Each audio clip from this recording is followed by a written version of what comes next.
Hi, I am Dr. Suresh, a professor working as a professor in Marine Engineering Department at Amet University. So today my presentation is going to from the topic Basic Electrical Engineering. So today we are going to discuss about the mesh analysis in the electrical circuits. So today we are going to see about the mesh analysis. So what do you mean by mesh analysis, or what is the necessity for the mesh analysis, or why do we go for the mesh analysis?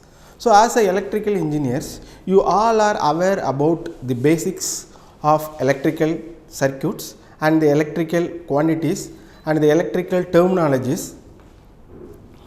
So in general, for the analysis of this mesh analysis, we need the basics idea about Kirchhoff's laws. So already you would have familiar about Kirchhoff's laws. So in general, the Kirchhoff's laws, it is basically derived into two laws. One is Kirchhoff's first law, that is called as Kirchhoff's current law.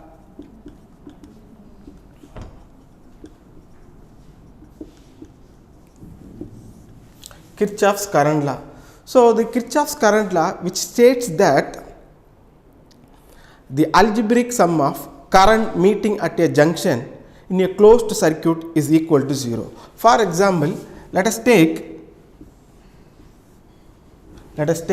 so this is current meeting at a junction. Let us say current, this is I1, this is I2, this is I3, this is I4. So according to this network, so this is the meeting point or a junction. The current I1 as well as I2 are incoming current, and I3 and I4 are moving away from the junction. That means this can be written as I1 plus I2, which is equal to I3 plus I4. So which is nothing but the incoming current, which is equal to outgoing current. So incoming current, which is equal to outgoing current. So as per the statement of Kirchhoff's, so the Kirchhoff's current law states that the algebraic sum of current meeting at a junction in a closed circuit is equal to 0, or simply we can easily memorize the incoming current is equal to outgoing current. Then next one is Kirchhoff's voltage law.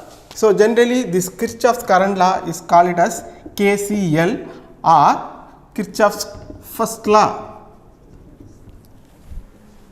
Similarly, the next one is Kirchhoff's voltage law.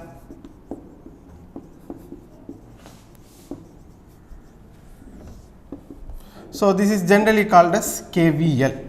Okay, Kirchhoff's voltage law, it is called as KVL. Here the statement for Kirchhoff's voltage law is the algebraic sum of electromagnetic force and the voltage drop in a closed circuit is equal to 0. So what did you understand from my statement? So the algebraic sum of electromotive force and the voltage drop across the resistor is equal to 0. How? So the algebraic sum of electromotive force plus the voltage drop across the resistor will be equal to 0. So what did you understand? What did you understand from this equation or statement? So I can tell you one thing. I can tell you one thing. Now, electromotive force, which is nothing but a source, So, before going to see about EMF, first you should know what is network, what is elements. I already told you in a closed circuit. So, circuit which is nothing but a combination of elements. So, what do you mean by circuits or network? Network or circuits which is nothing but a combination of active element and passive element.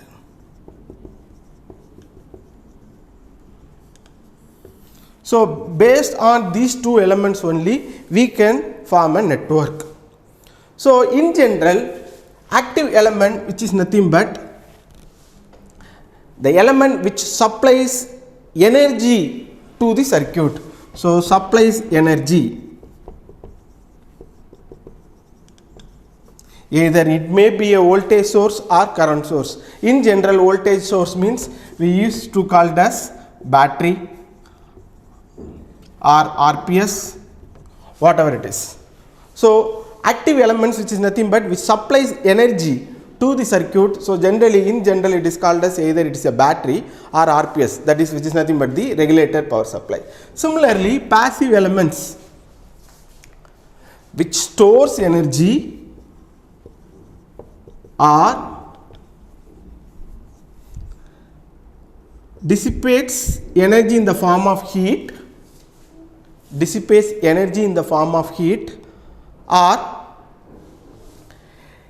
energy should be stored in the inductance. So, it may be either R or L or C or LC. So, these three elements are called as passive elements, R, L and C. These are called as passive elements. So, the source which supplies the energy which is given to the network which is called as active energy. So, a circuit which consists of both active element as well as passive elements. Now, coming to here, Kirchhoff's voltage law. So, EMF which is nothing but an active element, resistance which is nothing but a passive element. So, combination of these two elements which forms a network, that is called as circuit or a closed path or a network. Okay. So, this Kirchhoff's voltage law as well as the current law which is suitable to find out the current flowing through the particular branch. The main constraint to apply this Kirchhoff's current law as well as the voltage law is that circuit should be a closed path or it is a closed loop. Then when it obeys the closed loop. So, here our presentation which mainly focused on the mesh analysis. So, mesh, already you would have familiar with the word mesh. So, mesh which is nothing but a loop. So, I can tell you an example.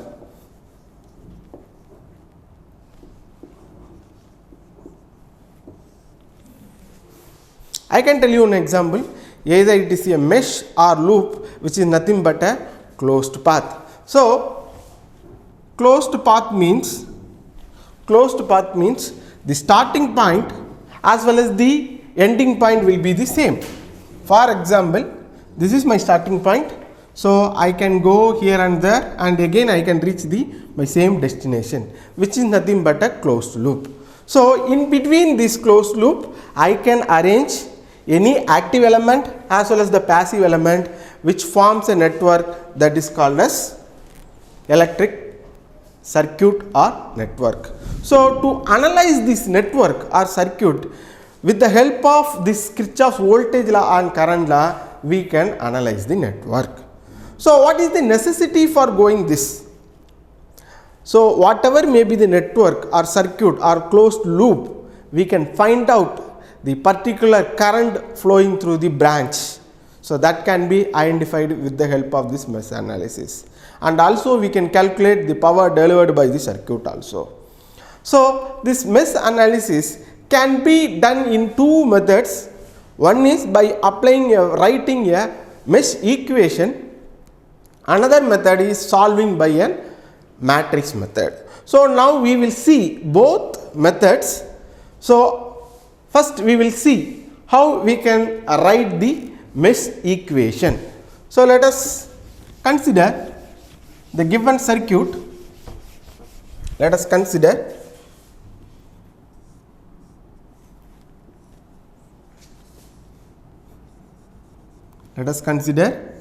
this is a network. So the sources are 120 volt and 65 volt. This is 60 ohm, this is 40 ohm, this is 20 ohm. Okay.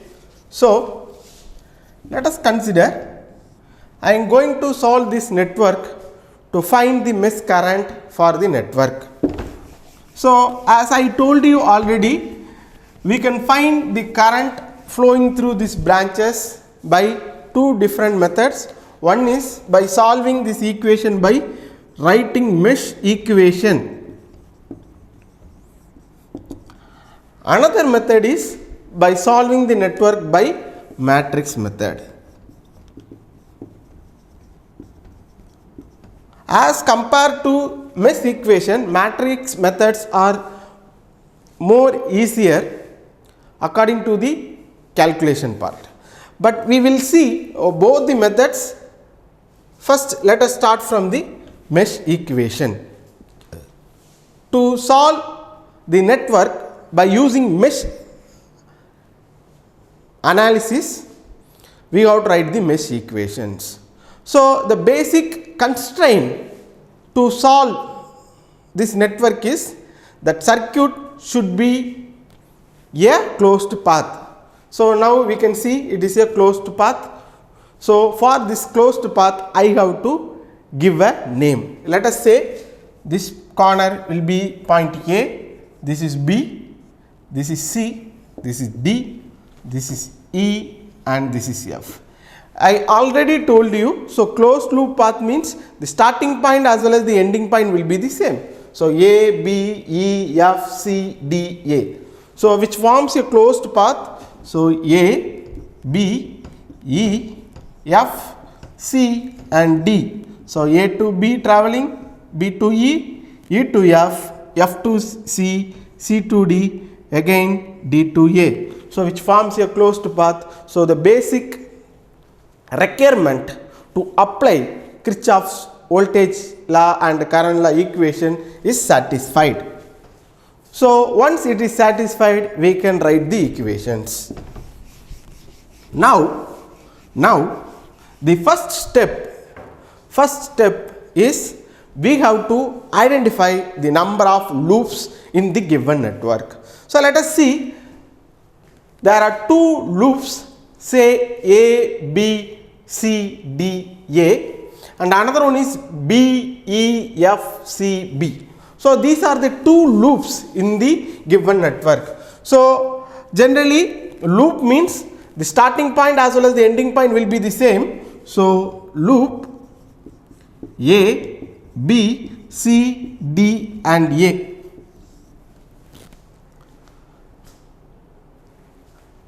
Before going to write this mesh equation, first we should identify the number of loops. We have chosen, there are two loops, one is A, B, C, D, A and another one is B, E, F, C and B.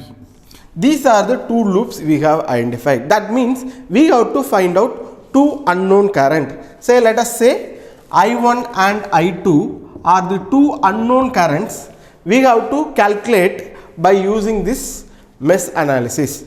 Okay. So now let us take, this is the starting point, this is the starting point, say, so I am writing the current as I1. So now from A to B I am travelling, so till it meets the point B or the junction B, the current will be flowing through the network is I1. We know that whenever junction comes, obviously the current used to get divert. So after reaching the point B, the current is getting diverted into two paths. One is this way, another one is this way. So it's finding two alternate ways. So let us say this current should be an I2 current. What about the current flowing through this portion? So let us say I am having 10 apples. So 5 should be given to Ramu. Then balance will be, how will you calculate? So 10 minus 5, 5. So the remaining current will be flowing through this one. So the total current should be I1. So this branch current should be I2. So obviously the current flowing through this section should be I2. Now this network has to satisfy Kirchhoff's voltage law, and we have to apply Kirchhoff's current law as well as Kirchhoff's voltage law. Now coming to this network, so let me start the current I1. This current is I1 minus I2. Again current is coming plus I2. Okay. So I1 minus I2 and I2. Now I am going to write the loop equation.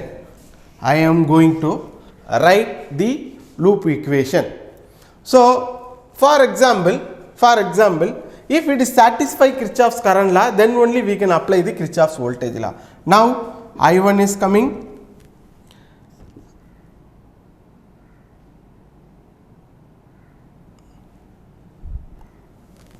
I1 minus I2 is coming and I2 is coming. So I2 and I2 will be getting cancelled.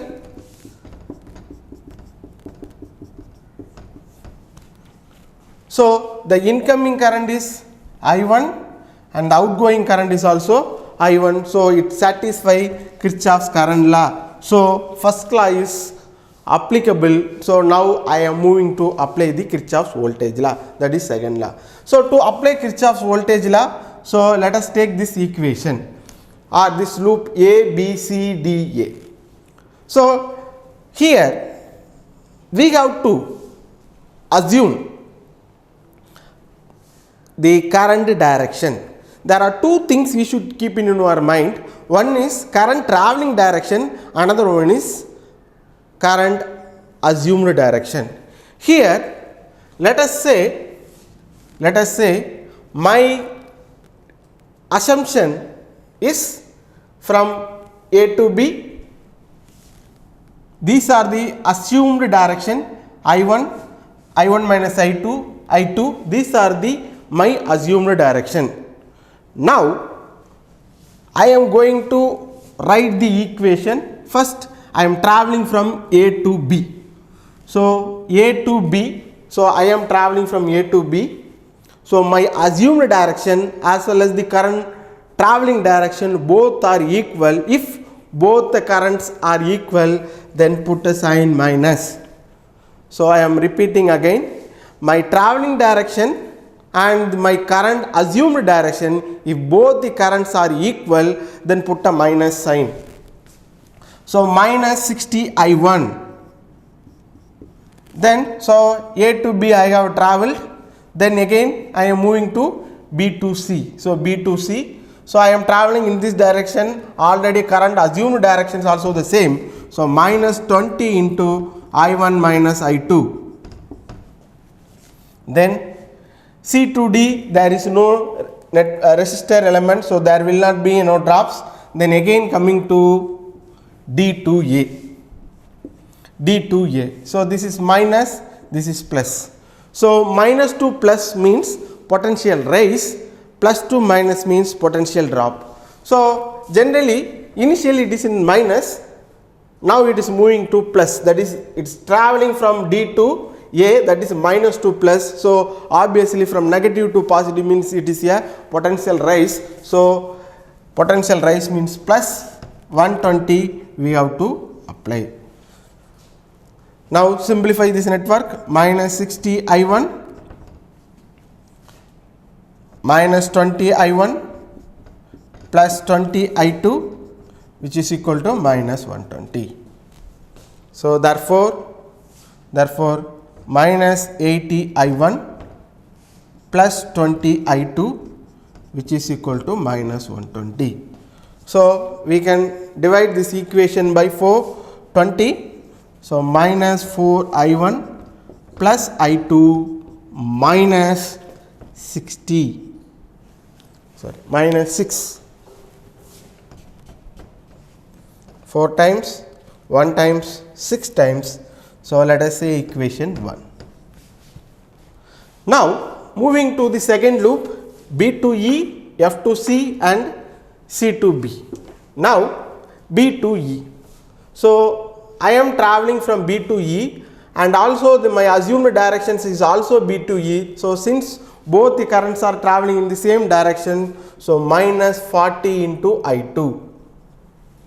Then coming to E to F, it is plus, this is minus. Initially it is positive, now it is negative. So positive negative, which is nothing but a potential down, so we have to put minus 65 volt.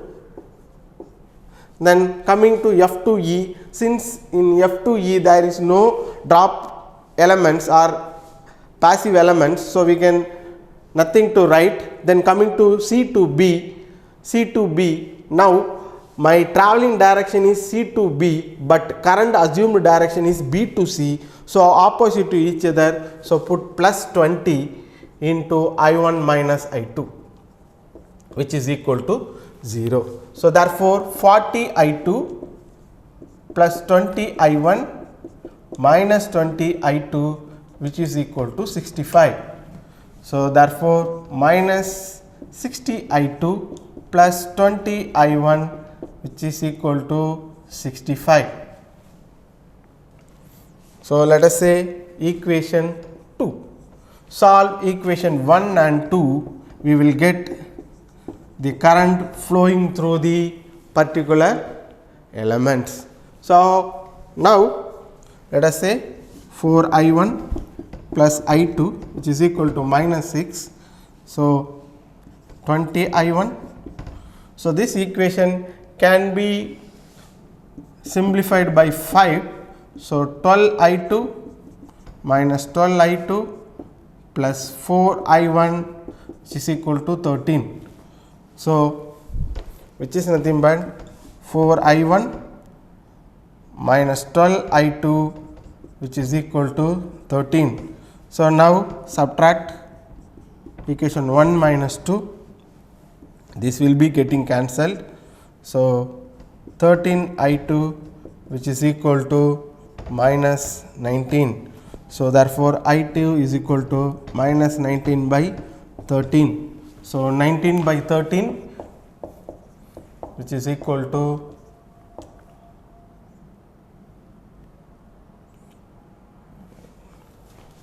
1.4 amps. So minus 1.4 amps flowing through the resistor 40 ohms.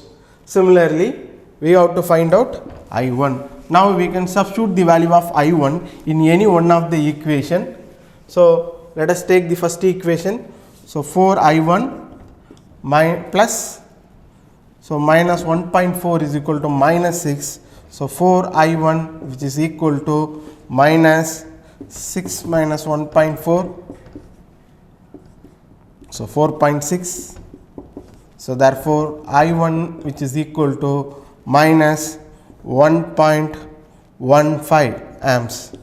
So these are the two currents which flowing through the network. So we have calculated the current flowing through the branch A to B, that is I1 minus 1.15 and I2, which is nothing but minus 1.4 amps, and also we have to find out the current flowing through this 20 ohm resistor, because which separates the first loop as well as the second loop. So therefore the current flowing through the branch in the 20 ohm is I1 minus I2. So minus 1.15, then minus of minus plus 1.4 which is equal to 1.4 and 1.15, so 0.25 amps, 0.25 amps which flows through the particular resistor 20 ohms. So what did you understand from this analysis? From this analysis we could identify the current flowing through the particular elements. So to find out the current flowing through the particular element, we need the Kirchhoff's laws. So that means the network has to satisfy Kirchhoff's current law as well as the voltage law. Once it satisfies Kirchhoff's voltage law as well as current law, then only we can proceed to solve the network. So the basic requirement is it has to fulfill the Kirchhoff's current law. That means incoming current is equal to outgoing current, or current meeting at a junction should be equal to 0. So first we have to identify the number of loops. So depends upon the number of loop, we have to identify the number of currents. Since the network which contains 2 loops, so we have to identify 2 currents. Let us say I1 and I2. I1 and I2 are the 2 currents. Then we have to select this current I1 and I2 and apply in the network. So once you apply the current in the network, it has to satisfy the Kirchhoff's current law. So once it satisfied Kirchhoff's current law, then we have to apply the Kirchhoff's voltage law. Then you have to write the loop equations. So loop equation means the starting point as well as the ending point will be the same. So the loop A, B, C, D, A will be the first loop, B, E, F, C will be the second loop, F, C, B will be the second loop. So the starting point and the ending point will be the same, so which forms a network or a closed loop. Then write the equation according to the statement of Kirchhoff's voltage law. The algebraic sum of electromotive force and the voltage drop will be equal to 0. So electromotive force is there and the passive element will be there. So current flowing through this element is I1. So current into resistance which will give voltage drops. So electromotive force and the voltage drop across the resistor will be equal to 0. That is the statement given by the Kirchhoff's.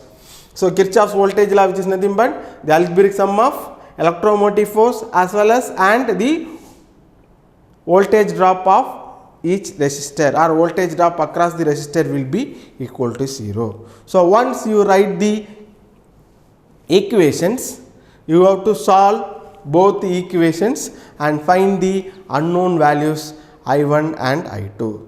So this is a one method to find out the value of the current flowing through the network. The same circuit can be solved by another method that is called as matrix method. So for this matrix method, we know that current into resistance which is equal to voltage, that is Ohm's law. So Ohm's law which is equal to voltage equal to current into resistance. So now here what we can do is we can select there are 2 loops, we can select 2 currents, let us say I1 and I2.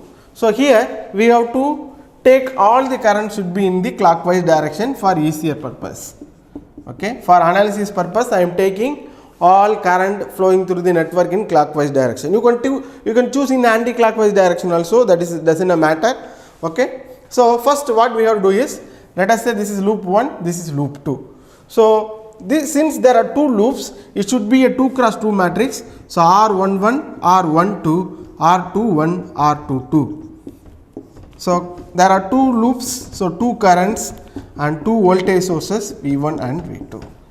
So R11, that is the resistance 11 means what are the elements are connected to the first loop. So in general, these diagonal elements are called as self resistance. So these diagonal elements will be always positive. So now in the first loop, what are the resistors are there? 60 plus 20, 80. So which element is common to both loop 1 and 2? 20. So for the common element put minus 20. R2 2. So 2 20 plus 40, 60 again, which is equal to I1 and I2. So current flowing from negative to positive, so equal to plus 120 plus 2 minus 65 minus 65. Now one more point you should keep in mind, the diagonal element always should be positive. So this network can be easily solved by determinant method or matrix method. So by Cramer's rule, we have to apply the Cramer's rule to find out the current I1 and I2. So according to the Cramer's rule, we should know the determinant value. So determinant, which is equal to 80 into 60, 4800 minus 400, which is equal to 4400. This is delta. Then delta 1 should be equal to 120 minus 65 minus 20 into 60. So 7200 minus 1300. So 5900. Similarly, delta 2 is equal to 80 minus 20. So 120 minus 65. Therefore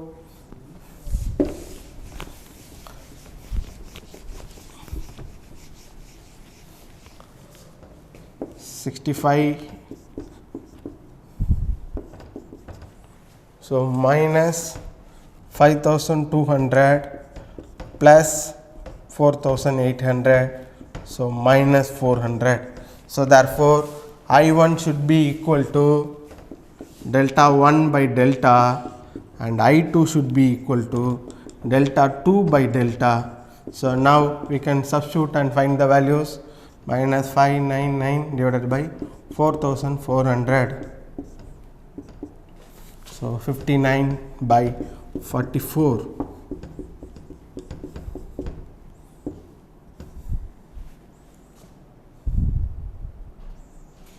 3 times, so 1.3 amps.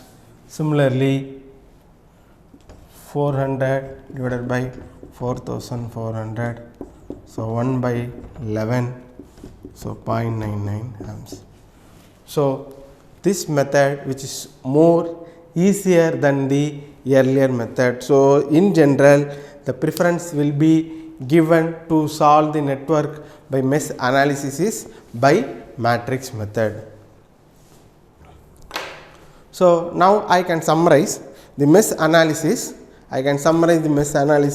So mesh analysis is nothing but analysis. Mesh means it's a loop or it is a closed path. So for closed path, we need to solve the network, we need the Kirchhoff's laws. So first the circuit or the network has to fulfill the requirement of Kirchhoff's law. That means it has to satisfy the Kirchhoff's current law as well as the voltage law.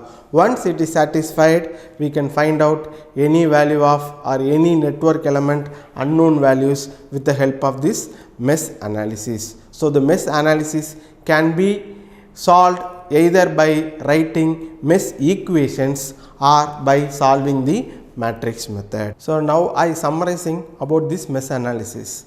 So mesh analysis, which is nothing but we can find out the branch current flowing through the network. Either it may be a closed loop path, either it may be a 2 loop or 3 loop. So for the mesh analysis, the current flowing through the particular branch can be determined by the method either by writing mesh equation or by loop method. So for both the method, the circuit has to fulfill the main requirement of Kirchhoff's laws. So first it has to satisfy Kirchhoff's current law, that is we have to choose the current and the current direction. So according to this current and current direction only, we can fulfill the requirement of Kirchhoff's current law.